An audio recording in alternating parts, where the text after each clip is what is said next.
Well, first I'd like to introduce myself and my family. My name is Robert Johnston. This is my girlfriend Angela Toland.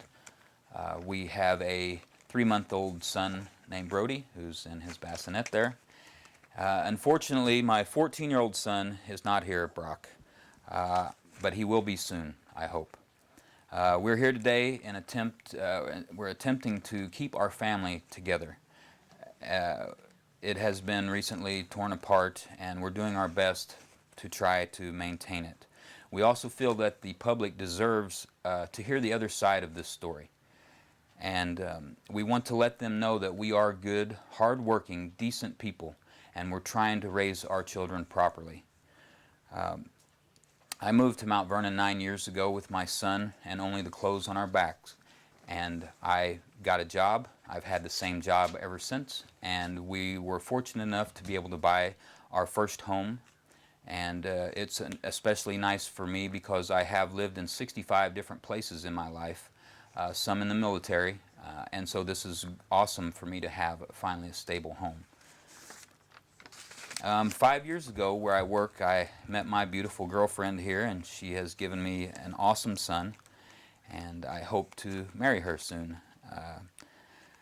Today, we're facing a jury trial in less than 1 week, and because of the overburdened court system, we have only been given 10 minutes, if not less, to prepare a defense against these serious allegations.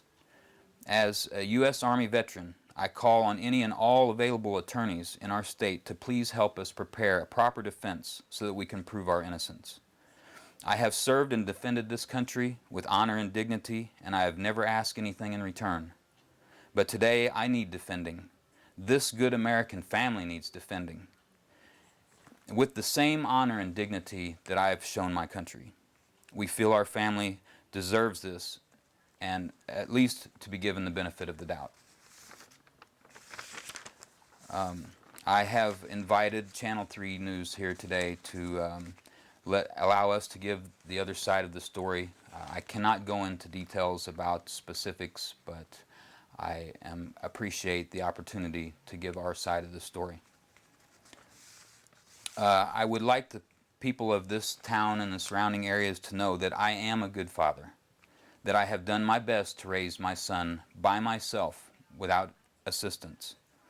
My son at this moment is wanting to come home. He is actually very upset that this has been blown out of proportion the way it has. I love and adore my family, and I would never do anything to harm them.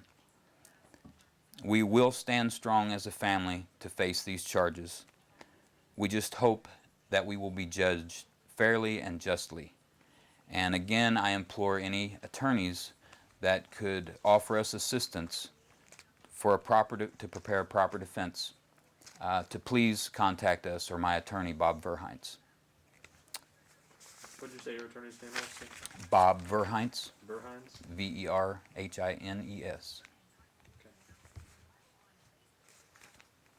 Okay. We also want people to know that there are families out there right now struggling, trying to keep their families together. They need to know that they can reach out for help without fear of losing their children. We need to stop the complacency, the verbal abuse, and the lack of compassion for American families that are struggling. We are all Americans. We need to stop being so negative and overdramatic. Let's help our fellow Americans to be better, not condemn them to suffer.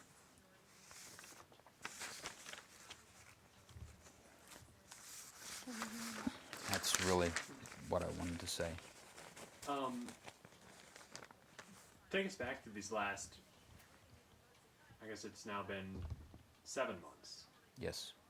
Just been, I mean, It has been, I am still shocked and amazed at how easily our children were taken from us. Actually, our infant was also taken 10 days after he was born. And that was the biggest shock of all. We get constant stares from people. There are friends and family that stand 100% behind us. They know that we're good people. They know that we would not do such a thing to our children. Are you worried?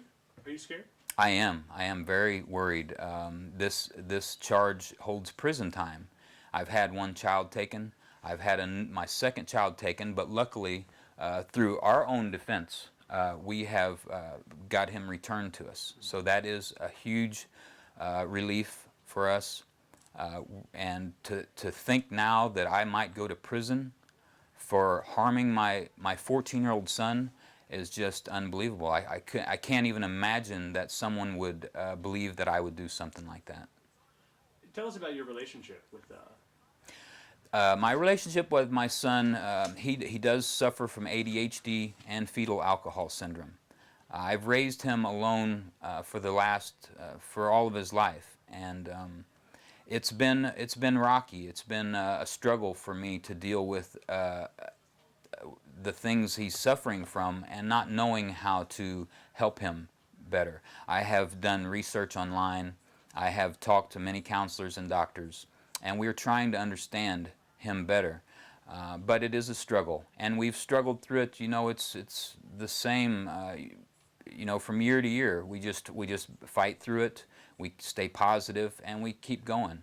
And I know I've done a good job because my son is a good boy. He's a good person, and he just occasionally has problems with making good decisions. And I know that it's hard to imagine that there would be any kind of silver lining in this story, but it sounds like, at least on the one hand, you mentioned that you think you've learned a lot in the parenting classes. oh yes, actually, my son told me to my face, you know, as bad as this has been portrayed, it is actually, there are some good outcomes because I see my son in a different light now. I understand more of his needs and his wants, and he has a better grasp of how he needs to be as a son and a student in school and a friend. You know, he has learned valuable lessons himself through this incident, and but we've only had each other and grandma, you know, all these years. So I am the one person he knows he can count on.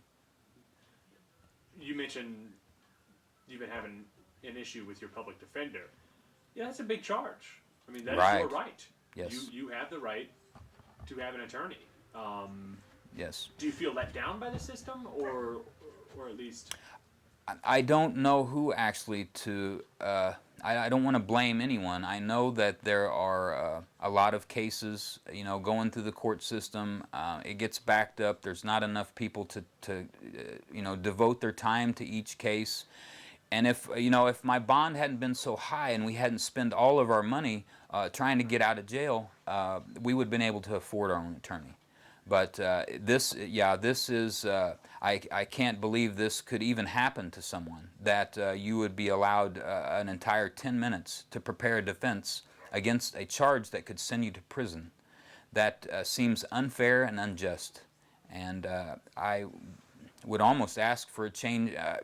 I would like to change lawyers, but I know that my lawyer is a good lawyer. He just doesn't have the time needed to properly defend us.